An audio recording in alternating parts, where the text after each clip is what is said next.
بسم الله الرحمن الرحيم. الحمد لله رب العالمين والعاقبة للمتقين والصلاة والسلام على نبينا محمد وعلى آله وأصحابه أجمعين. أما بعد فنتابع درسنا من كتاب بناء الأفعال.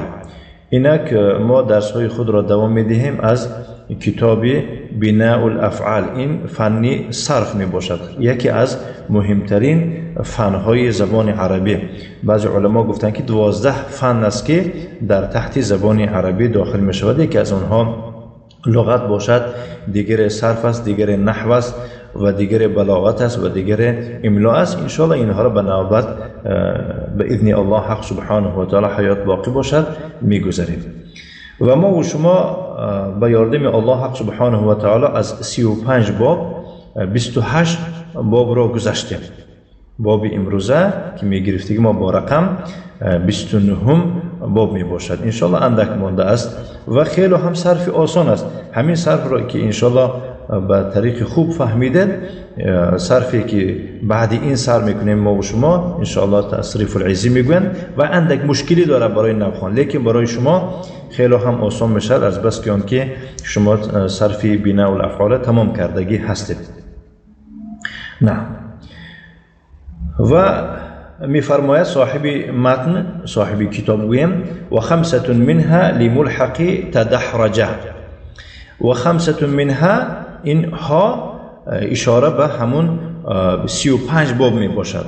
اشاره به چند باب؟ به 35 باب. یعنی از همون 35 باب با 5 باب دیگر هست که وایها را میگون که علاوه به باب تدحرجه، علاوه به باب تدحرجه. در بعضی کتاب ها علاوه به باب تفعلله هم میگویند، فرق ندارد. اینها باب های علاوه. برای چی اینها را ملحق میگویند؟ برای خاطر آن که ما گذاشتیم در درس‌های گذشته خیلی که گفتیم که ملحق چیست؟ یعنی همین 5 بابی که حاضر ما میگذاریم مصدرشان موافقت میباشد، مانندی همون مصدری تفعلله میباشد. مثلا میفرماید که الباب الاول تفعلل يتفعلل تفعللا موزونه تجلبب يتجلبب تجلببا وعلامته أن يكون ماضيه على 5 أحرف بزيادة التاء في أوله وحرف آخر من جنس لام فعله في آخره وبناه للازم نحو تجلبب زيد. يعني بابي يكم از 5 بابی ملحق به تدحرجه یا که ملحق به تفعلله، این چی بوده است؟ تفعلله یتفعلل تفعلله. شما به این وزن یعنی که با ما بودا سرتان گرنگ نشود، این وزن همه خلاصه، لیکن فعل هایی که به این وزن میفرایند دیگر فعل می باشند. حاضر انشالله در همون فعل هایی به این وزن میفرامدگی ها اهمیت دادگی باشد دیگر گونه را میبینید. موزون ها هم وزن این تجلبب، دیده در راست دو لام دو تا یخیله ب آمده است، حرفی ب آمده است. موزون این تجلبب یتجلبب تجلببا و علامته ان یکون ماضیه. یعنی هم وزن همین بابی تفعلله، یعنی که این ملحق است، یاد نبرد.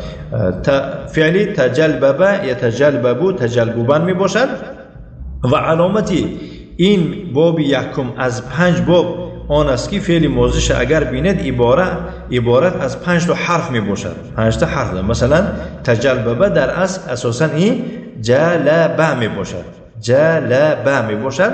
بعد چی شد؟ به این باب ملحق که او را آوردن تجلبه شد. با علاوه کردن تا در اولش، در سرش، یعنی که چیکار کردن؟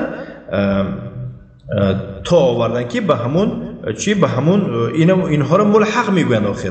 برای خاطر آن تا آورده شدن که باید که این باب، همین 5 باب تا، یعنی هر یک کدومش یک چیز علاوه می شود که مقصد به همون باب تفعلله باید که مانند باشد. آخه این باب های تفعلله میگه یکم درجه باید که تا باشد، در او موافقت کند. نه در سرش میگو تا میبیارند برای خاطر موافقت کردنش.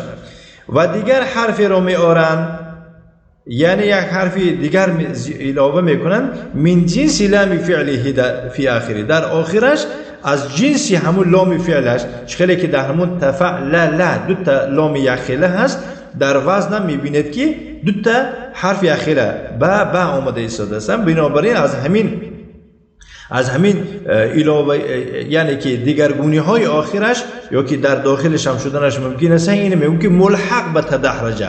اگر انشاءالله وقتتون شود همون بابی خودی تفعلله نگاه کنید، دیگر این خیلی نیست. تفعلله این خیلی وای ندارد، فهمیدید؟ وای فقط تا دارد، تاش موافقت میکنند، اما اینها را با اون خاطر یعنی که ملحق میگون که ملحق در آخرش هست، همون دیگرگونه در آخرش. مثلا در آخر همین فعل دو تا به آمد، دو تا چی آمد؟ دو تا به آمد. و بینای این برای چیست؟ برای لازم. برای لازم اساسا واقعا صورتش بینید ظاهرا چی می باشد؟ فعل و فاعل، یعنی فعلی چی مفعول طلب نیست. برای مثال میگوید که تجلبب زیدون، تجلبب فعل است، برای فعل چی در کار میشد؟ فاعل در کار میشود. فاعل در کار میشود. زیدون فاعل است، تمام. ظاهرا فعل و فاعل است، بنابراین این چی میگویند؟ فعلی لازم میگویند، فعلی که احتیاج به مفعول به ندارد. اما معناش اگر ما تفسیر کنیم، خب به عربی تفسیرش کنیم، خب به زبان خود ما معناش مفعول دارد. یعنی ما گفته سودیم که وقتی ما گفتیم که تجلبب زیدون، زید جلباب پوشید، یعنی ما قمیصی درازی که مثال گیریم عرب ها می پوشن، گوی لباس درازی سنتی، انا هوای جلباب میگویند، فهمیدید؟ زید پوشید. چرا پوشید؟ تجلبب یعنی از خودی همین جلباب راست کردگی ده این فعلا. تجلبب زید یعنی زید در بدن خود چی؟ جلباب پوشید. یعنی لبیسه، گفته ایستادیم که لبیسه زیدون الجلباب. خلاصه ظاهرا این لازم است و معنی چی هست؟ متعدی می باشد. خیال میکنم کفایت میکند. انشاءالله دیگر به ملحقاشه درسی آینده میگذاریم. و صلی اللهم و سلم علی نبینا محمد و علی آله و اصحابه و سلم تسلیما مزیدا و جزاکم الله خیرا و بارک الله فیکم.